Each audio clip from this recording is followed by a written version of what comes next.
Welcome to the Author to Authority podcast. And today I'm excited because we're going to cover a topic we haven't talked about much on the show, and that is escaping the trap of average. One thing I have learned is that if you want to build your business better, bigger, stronger, and faster, average is not the word that you want to use. You want to stand out. You want to be unique. You want to have people see you as that expert that you are. Especially if you're some consultant, professional speaker, coach, that's mostly what our audience is. You need to stand out. And so I'm excited for today's topic.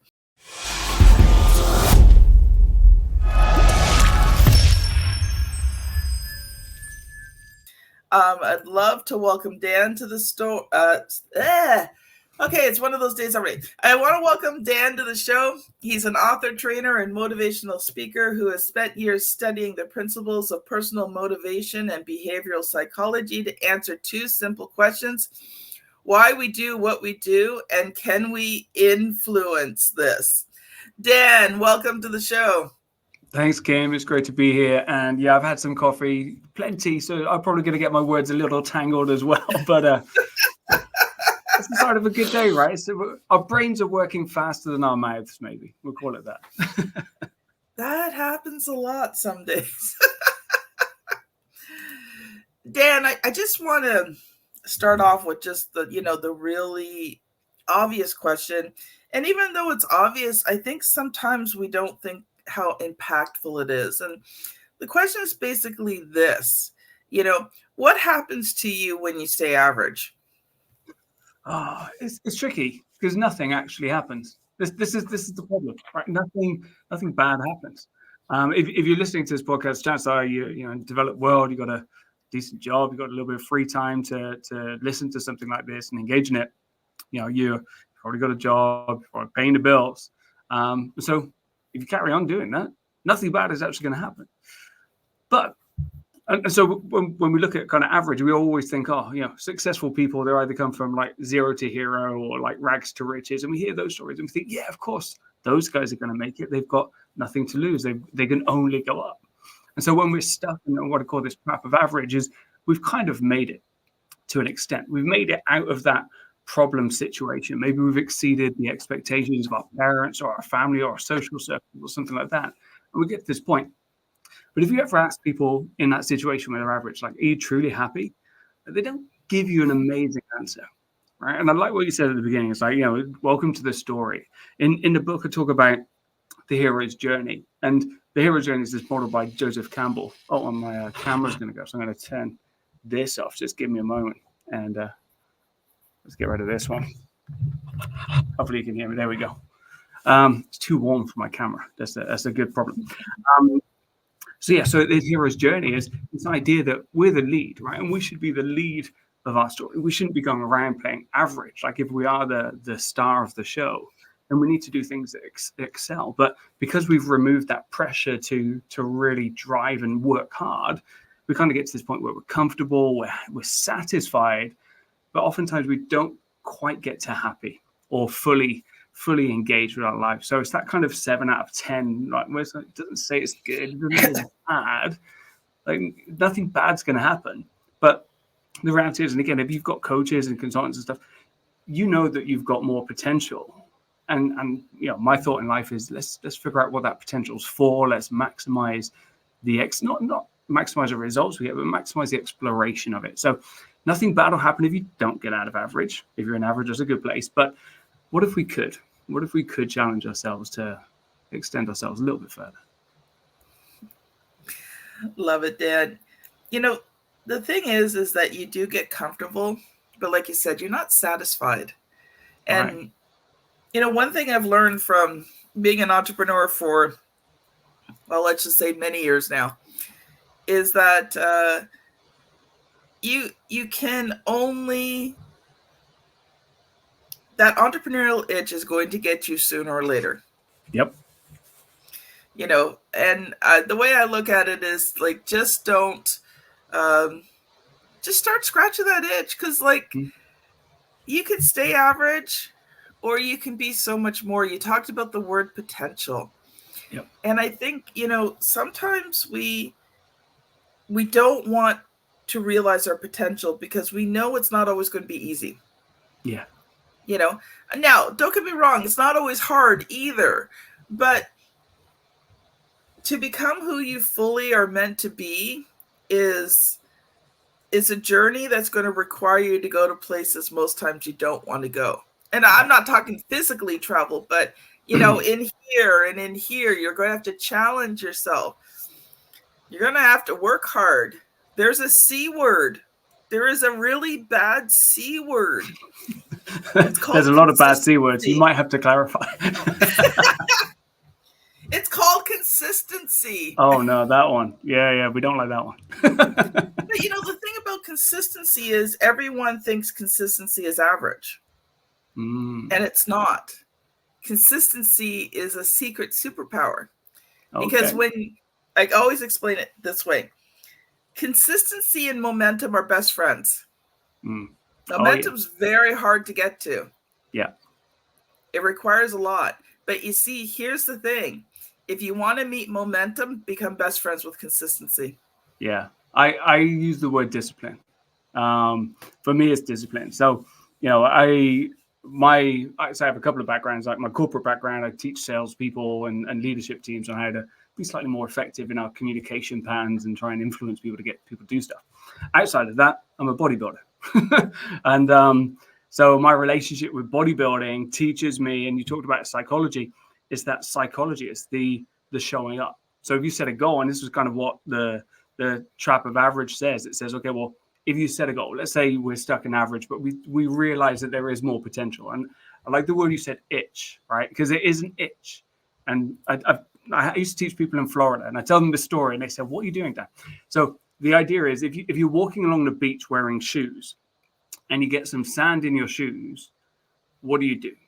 And again, the people in Florida say, why are you wearing shoes? Like just wear sand or flip-flops or whatever, right?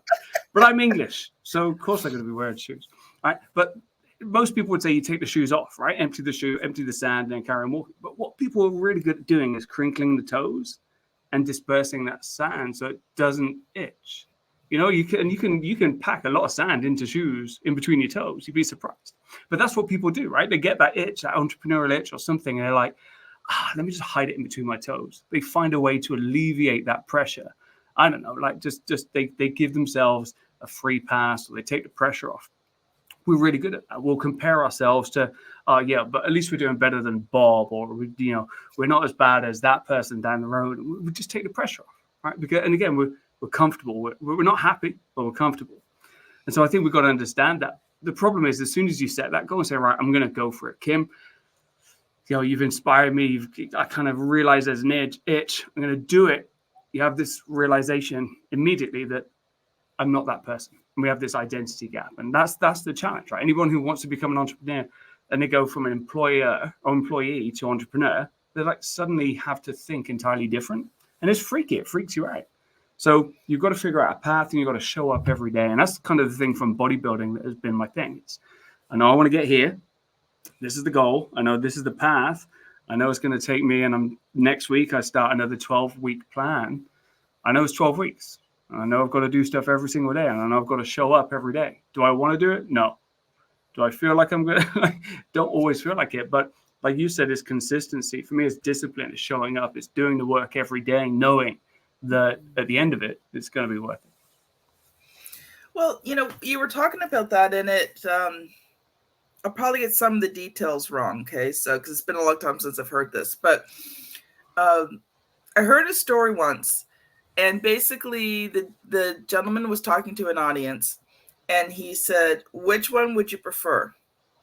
$1 million or I think it was something like 1 cent a day compounded. Okay. Yeah. Yeah, for a month, so, right? Or you double it 1 cent a day, but it doubles every month or something along those lines. Yeah. Yeah, or like it doubles. So the first day you put 1 cent, the next day you would put 2 cents, then 4 cents. Yeah, that's what it was. Yeah, I knew it was somewhere in there. And most people said, oh, they want the $1 million. And then he showed them the math. And if you did the doubling, it actually came out to some ridiculous number that was way more than $1 million. And that's what I see what you're talking about is it's that compound effect. So it's not the first time that you do it that you see the results. But when you've done it day in, day out, you've done the things that you've needed to do, it's like they just start slowly piling on top of each other, right? Until you hit that point where it takes on a life of its own. Right. And that's what happens a lot of times in business when you're willing to pay that price and not be average. The difference between, consultants, professionals, speakers, and coaches, who are making, let's say, tens of thousands, to then hundreds of thousands, then to millions, is the small details. It's the consistency of, connecting with podcasts to do podcast interviews. Yep. That is not exciting. Sending out, doing the research, sending out an email, or using things like Podmatch, which you and I use. It is not exciting to have to get on there every single day and try to connect with people, right? Yep. If you're a speaker, building your network, asking for referrals, finding out about conferences, sending out all your stuff, sending your book to them, right? In the hopes. But when you start doing that enough, that's the difference between average and just skyrocketing your results. Yeah. Well, I teach salespeople, right? And the biggest thing for them is building a pipeline. And, so the story I normally tell. So years ago, I was European sales trainer for this very big advertising firm. Let's call it that. And we were teaching people how to go onto Google advertising. This is like a long time ago. Google was just coming up. And we had this thing. Do you remember the yellow pages? You remember like the yellow page of the book? You find like all the people, the good old days. And we were teaching businesses how to go online. And I remember waking up one day and I had to go to a hotel for work. And I walked in, they said, "Hello, Mr. Storey, how are you?" And I hadn't checked in. So you always know it's a bad situation when the hotel knows you by name and you haven't checked in. And I said to my boss, "Look, I need to quit. I need to quit my job and let me just become a salesperson." And we were hiring people with loads of experience. And I had experience selling, but I hadn't had recent experience. I hadn't had the client type. So I went in cold, completely cold. And in my first month, I literally just hit the phones. I was doing what I'd been teaching people to do, making cold calls, prospecting, doing that whole thing. And I went really hard. Like I was focused. I was in the zone. A lot of coffee. We had free Red Bull at the time. I remember that, taking advantage. But in my first month, I did nothing. Literally no sales. I had calls. I had meetings. And I'd be sitting next to somebody who'd been doing this for a little while, and they'd just pick up the phone, book a meeting, go and sell the meeting next day, and they'd already done a deal. And I'm looking at them like, how you do that? I'm hitting phones like 150 times a day. Like, what? First month, nothing. And then second month, I remember week one, I did my first deal. It was a hotel in Oxford, and we signed them for this advertising deal. And then I did another one the next week and another one. I did 5 deals in 5 weeks. I was the top salesperson in month 2. I'm not saying that because it's cool, but that's what happens is not just that initial upfront work, like it will build, but also then 6 months later, you'll get people coming back from that say, "Hey, I wasn't ready at that time you spoke to me last time. But can we have a conversation now?" And if we bring back the consistency, so Kim, here's the fun consistency thing, right? So month 1, 0 sales. Month 2, top salesperson, 5 deals, 5 weeks, right? Month 3, how many sales did I do? 0, because in month 2 I was closing all deals, I didn't do any prospecting. So that's why we need to be consistent. Otherwise, we're going to ride that wave. So plan all the things, show up every day, do a little bit. But I think that's the consistency, and that's the work rate as well. And we'll get on to talking about the book, but like the psychological changes you've got to go through. So first one is getting out of this trap of average. You've got to raise your expectation and try and challenge yourself to explore your potential a little bit more. Second bit is this realization that as soon as you try that, there's going to be a gap between who you are right now today and who you want to be. Like there's an ambition, but there's also an identity gap, and we act in accordance with our identity. So we've been hardwired over the years to do the things that we're really good at. So the second we try and change, our brain is going to go, nope. And it's going to try and enforce all of the behaviors that we've like done up until then. So it's really difficult to escape that, right? So not only do we set a goal, we've got to get outside that, then we've got to show up every day in a way that we don't feel like it. That's where the discipline, the commitment to show up comes in. But then we've got to really work hard. And I think that the thing is with work is we can hustle, we can grind, we can do all those things, and we should put in the extra time if we want to grow something of value. But the thing for me, it's about sacrifice. It's about choosing what to say yes to and what to say no to. And I think it's Steve Jobs that says the only way we get to do the work we really want to do is by saying no to a load of other stuff that we don't want to do. And so for context, my family right now are having dinner with some friends that are over from the States, right? I just went for ice cream, right? So I'm not completely missing out. But they're off doing that. I'm here because, I know that my business is important. So it's the sacrifices, saying yes to some things and saying no to something. It's just a now. Like I often, when I talk about sacrifice, people think goats and virgins. It's like, oh my God, I'm not throwing anything into a volcano right now. We've evolved slightly, but I see it as a strategic move in chess. I don't play chess, but when you sacrifice a pawn on a chessboard, you do it for a reason. And you know that reason is because later on down the line, you're going to get something greater in return. And so this is what we've got to figure out, is if we are going to challenge ourselves, we're going to work a bit harder. Don't just go crazy. Like, just choose. How do I trim stuff down? How do I eliminate things from my life so I can focus on the things that are more important? And family is important. I'm not going to lie. Like, we're going to go and have a lot of fun. We had a lot of fun yesterday. We explored some castles. But today I'm like, you know what? I need a little bit of time for my business. So we're going to come and do this. You say the word sacrifice, and of course we're all like, especially coming out of COVID. And I think COVID taught me something, and I think it taught a lot of people something, but I think people have rebelled against it since then. Yeah. But what it taught me was the things I could do without. Yeah. Do I really need that?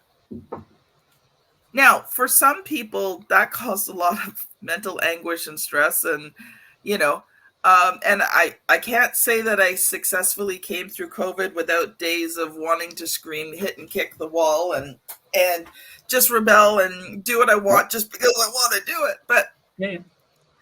I realized that there was a lot of things that I could do without.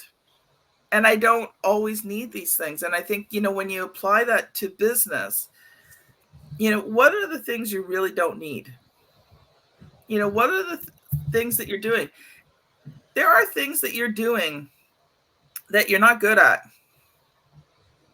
And you're doing them because you have to. And your brain's fighting you because it doesn't want to do it, but you're doing it because you have to.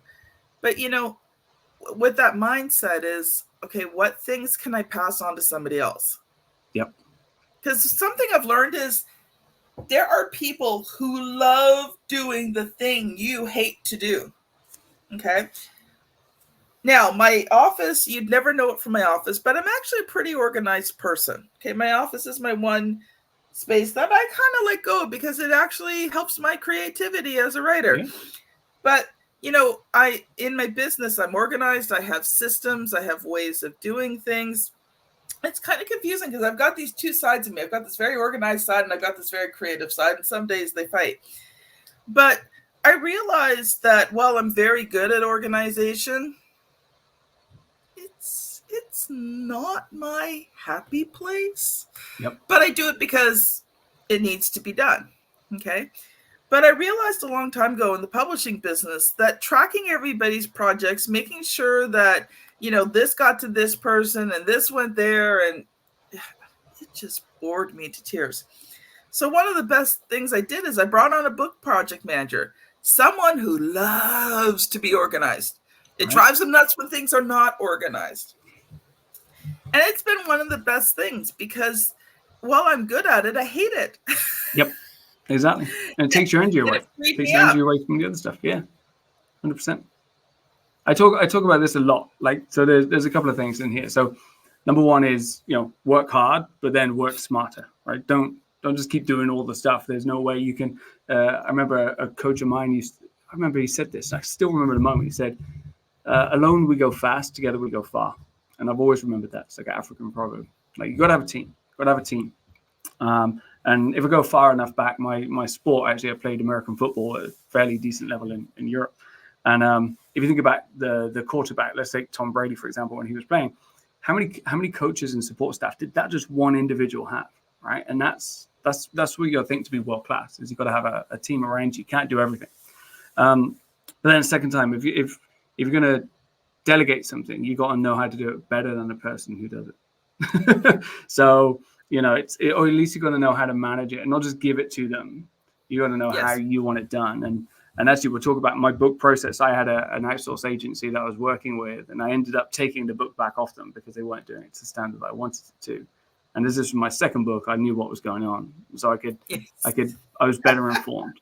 I was better informed. So I was like, nope, that's not acceptable. They were trying to tell me this is good. I'm like, no, that's not good. Let me show you what good is. 5 minutes, bam, there. So I definitely think you have to delegate.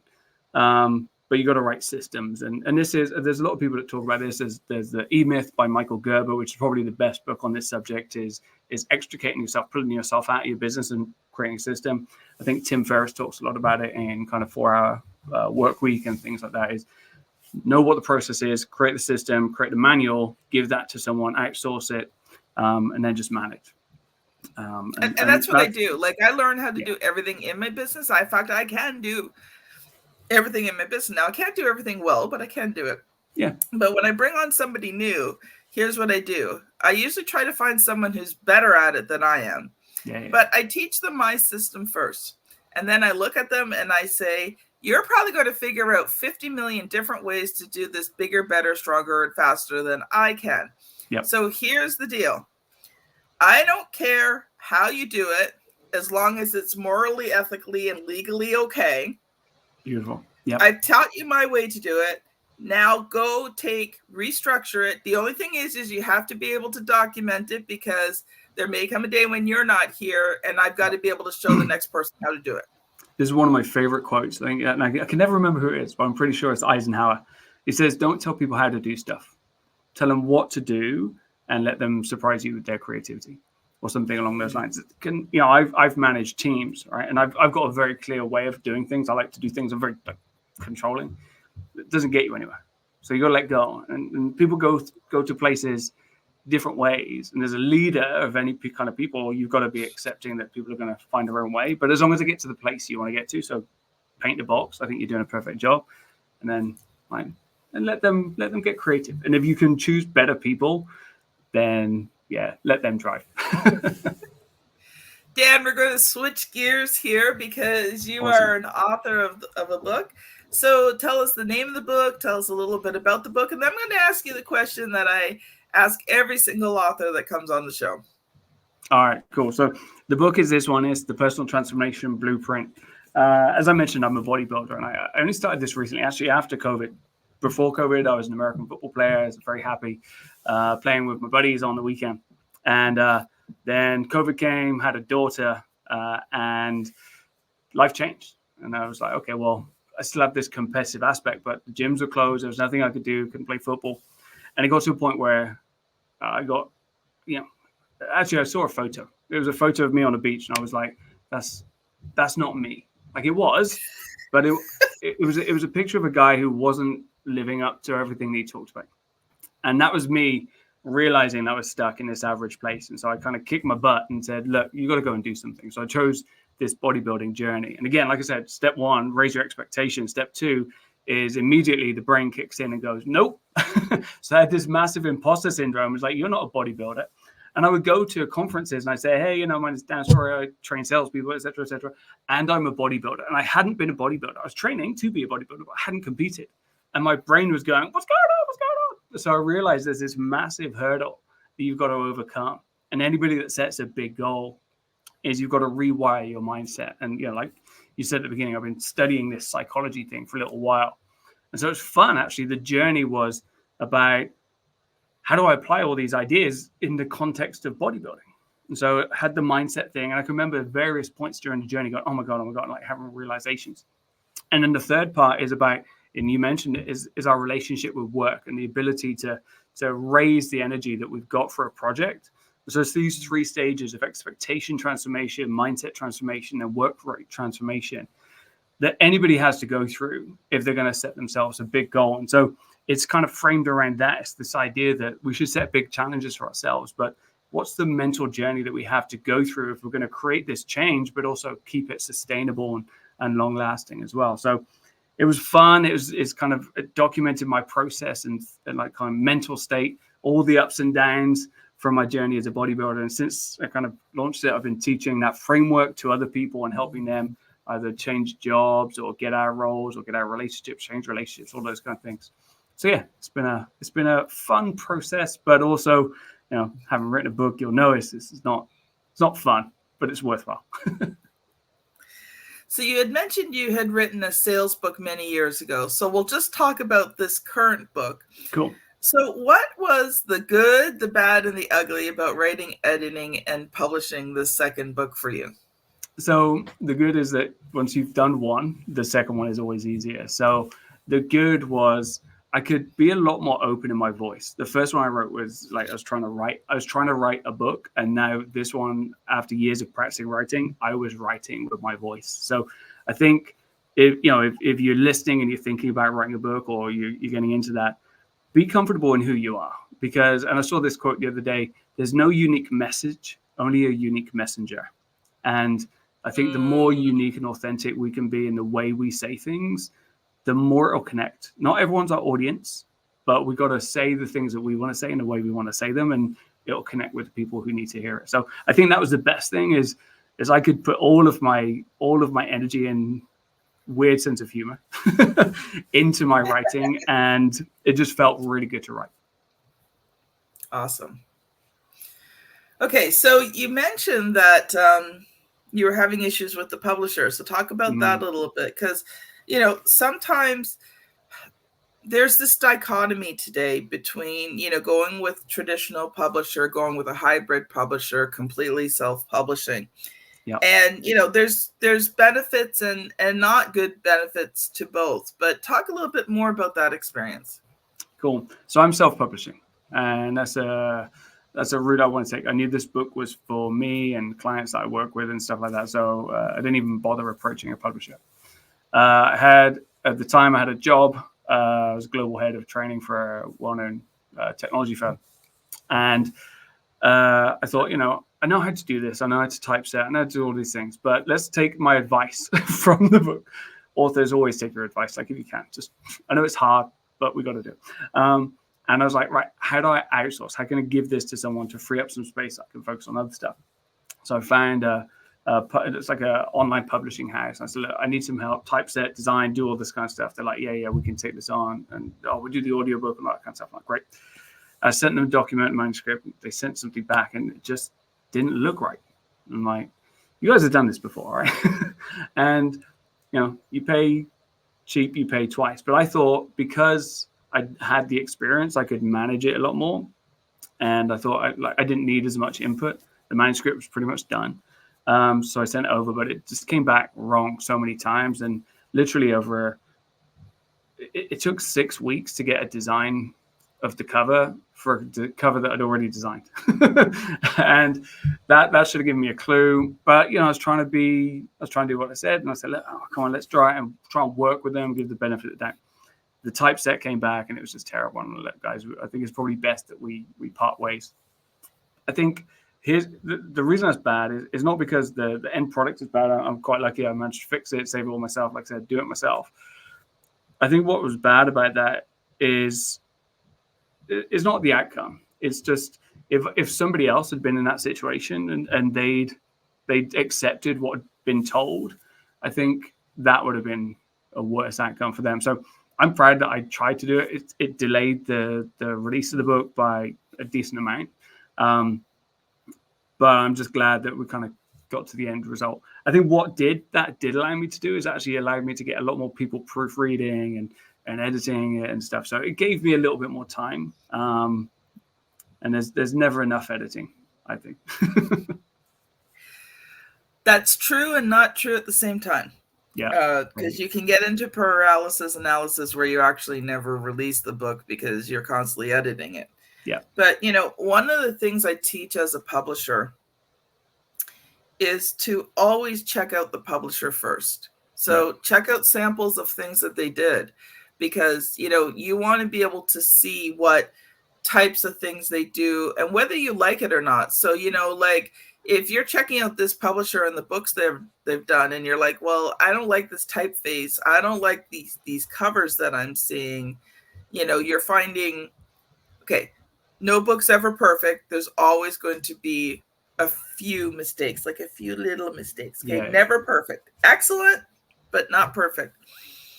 But if you're finding a lot of mistakes, these are things that you need to talk about and you need to ask questions. So some of the questions that, I teach my clients to ask, even ask of me, is, like, what are the policies if you're not happy? Like, how do you resolve problems? So, at RTA Publishing, we tried to put systems in place. So one of the things that we did is we created a design book for our clients. And so they got to pick what they wanted for their book. So they already got to see what it was going to look like because they were the ones that were picking it out. We weren't saying this is what it's going to look like. We gave them choices that said, okay, here are the choices that we are really good at. If you want something outside of this, we can't guarantee that it's going to look good because we've never used this before. But if you stay within, and you got lots of choices, then, we can give you a book that looks good. But I think you have to have those conversations and not just go online and pick somebody because, like you said, it delayed your project and ultimately you ended up doing it yourself. Now, you had learned how to do it. And actually, it's not that hard. No. But it is eye-straining, meticulous work. Yep. And every time I have to do formatting, I'm excellent at it. I'm really good at it. But I'm exhausted by the time I'm done because like my eyes hurt. It's just a brain switch, right? And you just stare and you're like, italic, line drop. And the thing is you move one thing, like you change one thing, and it just has ripples, at least throughout that chapter and maybe onto other chapters, and you're just like, I'm having flashbacks. So no, it was a good lesson. I would say be picky. I did do some research. I did do quite a bit of research, but on this occasion it didn't work out. And maybe they prefer people to say, look, take it and just do it. Maybe I got too hands on. You live and learn, right? It's your book. Yeah, exactly. And ultimately you have to be able to own that book. Yeah, for sure. Dan, we are out of time, my friend. So you have time for one final thought. And if you have something you'd like to direct the audience to, now's the time. Cool. So I think let's go back to the start of the conversation. And Kim, your question was, what happens if people don't escape the trap of average? And the answer is absolutely nothing. But I think the call to action for this is really, but what if we didn't? What if we did look at our life and we asked the question, like, is this all there is? And I think the thing for me, and like you said in the bio, is my research is about decision making, and the biggest bias that we have from a decision making perspective, whether that's life choices or sales or anything, is status quo. And we do things because we did it yesterday and we'll do it again tomorrow, not because it's the right choice, but because that's how we've done it. And I think if you put those two concepts together, that we're average and we're still doing the same thing all the time, and if you just ask yourself your question, okay, well, if we could do more, and we could explore those things that we really want to explore, and we weren't afraid and we didn't doubt ourselves, we couldn't doubt ourselves, but if we were prepared to put in the work and show up and be committed and consistent and have the discipline to do those things, what could we do? And I think if we just ask that question, then that's going to get us going, right? That's going to get that itch going in a way that is super positive. So listen to that itch. If it's an itch, if it's a little voice going, hey, yeah, Kim, how about do we do this? So I would say just listen. And if that itch kicks in or the little voice kicks in, then go and check out the book on Amazon. It's available on Amazon, The Joys of Self-Publishing. And it's Personal Transformation Blueprint by Dan Storey. And it's got a lovely picture of a goldfish jumping from a little pond to a big pond as a little symbol of challenging yourself to go a little bit bigger. Love it, Dan. Love it. Thank you so much for being on the show today. It's been a joy and a pleasure to interview you. It's been a whole lot of fun, and thanks for the questions around the book publishing. I will know for the next one. Audience, where do you go next? Well, if you're on YouTube, I'm going to direct you to episode 509, How to Get Publicity as an Entrepreneur with Jill Lublin. She's very specific how you pronounce her name. And you know the routine. My daughter has placed a thumbnail here on the screen for you to click. If you are on your podcast app, I've made it easy for you this time. The last time you were going back like a couple hundred episodes. Today, it's only 8 episodes that you have to scan back to get back to that episode. Thanks so much for listening, and we'll see you on the very next one. Have a great day, everyone. Bye now.